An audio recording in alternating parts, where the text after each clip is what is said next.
Si Sisupala. Si Krishna ay naglakbay mula sa Dwarka patungong Hastinapura na ngayon ay New Delhi upang dalawin si Arjuna at ang kanyang mga kapatid. Ang nakakatandang kapatid ni Arjuna, si Haring Yudhishthira, ay nagsasagawa ng isang malaking at dakilang sakripisyo na tinatawag na Rajasuya. Inimbitahan niya ang lahat ng karapat-dapat na Brahmana at mga pantas. Ang mga hari mula sa iba't ibang bahagi ng mundo ay inimbitahan din. Pati na ang mga miyembro ng pamilya ng Kuru at Pandava. Ipinakita ang dakilang paggalang kay Krishna nang dumalo siya sa seremonyang Rajasuya at ibinigay ang mga kahangahangang talumpati na pagpupuri sa kanya. Sa seremonyang iyon, naroroon din si Haring Sisupala. Siya ay isang matagal na nakaaway ni Krishna sa napakaraming dahilan. Lalo na dahil si Krishna ang nagpakasal kay Rukmini. Dahil dito, hindi niya matanggap ang mga papuri at karangalang ibinibigay kay Krishna. Nanggigil si Sisupala.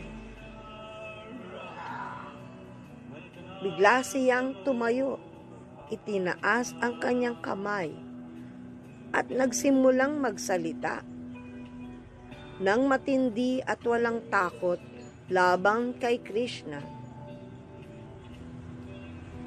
Nagsalita siya sa paraang siguradong maririnig ni Krishna. Mga ginoo at ginang, maraming mga pantas at matatandang tao ang naririto. Ngunit tinanggap ninyo pa rin ang mga papuring ito para kay Krishna. Narito ang mga dakilang pantas na ang kaalaman ay walang hanggan, pati na rin ang maraming taong nagkakamalay sa kanilang sarili, may self-realization. At sa palagay ko, alinman sa kanila ay karapat-dapat na papugayan. Hindi ko maintindihan kung papaanin ninyo napili ang batang pastol ng baka na ito. Si Krishna,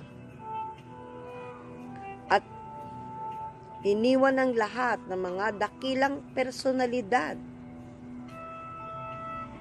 na ito. Sa tingin ko, wala siyang pinagkaiba sa isang uwak.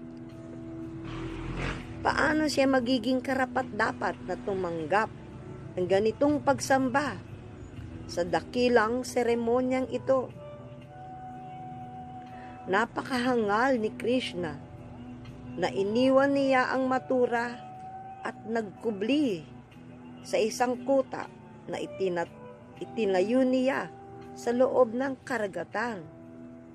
Tuwing lumalabas siya ng kuta, pinahihirapan lamang niya ang mga mabubuting mamamayan, parang magnanakaw o tulisan.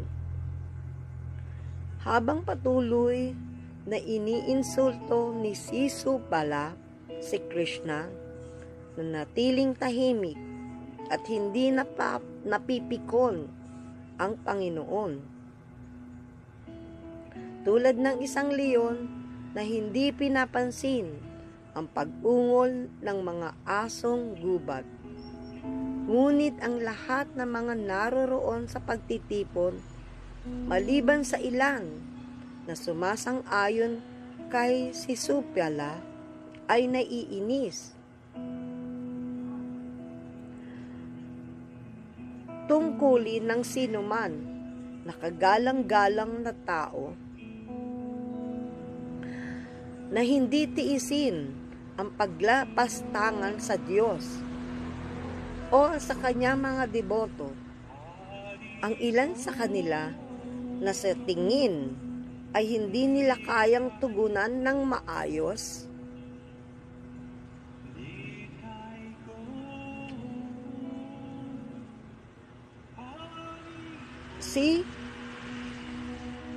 ay tinakpan nila ang kanilang mga tainga sa bilang protesta at ayaw nilang marinig ang mga paratang. Ang mga hari na naroroon na mula sa iba't ibang mga dynasty ay labis na nagalit at agad na kinuha ang kanilang mga espada at kalasag upang patayin si Sisupala. Si Sisupala naman ay napakahangal at hindi man lamang nataranta ng kahit kaunti, kahit handa nang patayin siya ng lahat ng mga hari. Sa halip na tumigil, kinuha niya ang kanyang espada at kalasag, handang makipaglaban sa kanila. Nang makita ni Krishna na magsisimula ng maglaban sa gitna na apakabanal na seremonya ng Rajasuya, nagpasya siya na mismo ang papatay kay Sisupala. Kinuha ni Panginoong Krishna ang kanyang dist at agad na pinugutan ng ulo si Sisupala.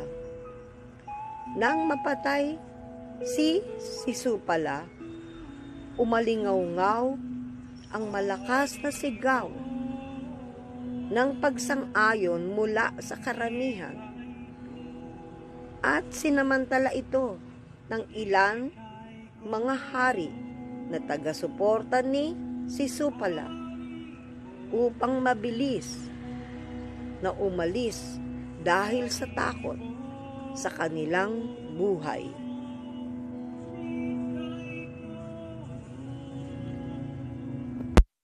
Natin ang mga susunod na pangyayari sa Adventures ni Krishna.